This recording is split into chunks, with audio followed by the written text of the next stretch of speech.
Hey everybody, welcome back to the Bible reading plan. Today we are in Acts chapter 2, and so much happens in this chapter and it can be hard to take in, but I want to break it down into 6 different words, and 3 of those are going to be talking about what the Holy Spirit does in our lives, and 3 of those are going to be talking about the role of the church. And guess what? I'll make it easy for you. They all start with C in lovely pastor fashion. So today as we begin chapter 2, we begin with the day of Pentecost. It is 50 days after Passover, where the Jews come together and they celebrate.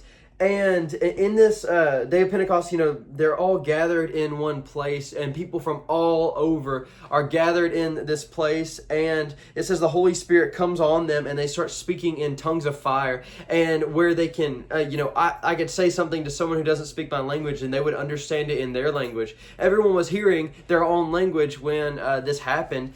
And it was because of the Holy Spirit. And that's the first C, that the Holy Spirit provides clarity so you may hear the gospel. And so they're looking around and they're going, what is going on? This is crazy. And this happens so Peter can stand up and preach the gospel to them, and everybody understands it. And so Peter gets up, and there we see the second, it says, filled with the Spirit, Peter gets up and begins preaching and telling them what's going on.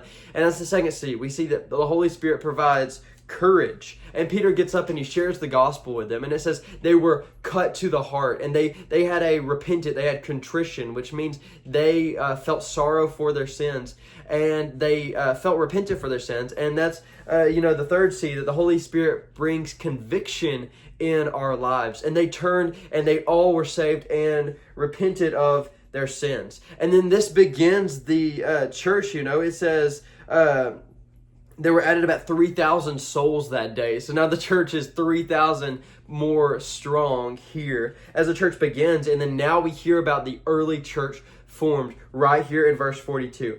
And they devoted themselves to the apostles' teaching, the fellowship, and to the breaking of bread and to prayers. Those are the 4 things the early church devoted themselves to, and we should as well. They devote themselves to the apostles' teaching, so teaching, fellowship, breaking of bread, as in the communion, and prayer. And that's my 4th C, starting on talking about how the church functions, how the early church functioned.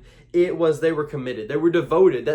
They were committed to these things. And then in verse 44, it tells us all who believed were gathered together. They were together and they had all things in common. And this doesn't mean that they had all hobbies in common, like everyone liked Legos, like I like Legos. No, that's not what it meant. It meant they had the things that were important in common. In Ecclesiastes, I think of Solomon writes, all is vanity. Everything is vanity. Everything is vanity except for the things that truly matter, which are the things of God. They had all of those things in common. And that's my 5th C, is that they were all cohesive. They were in union because they had the first things first. They had the most important things in common.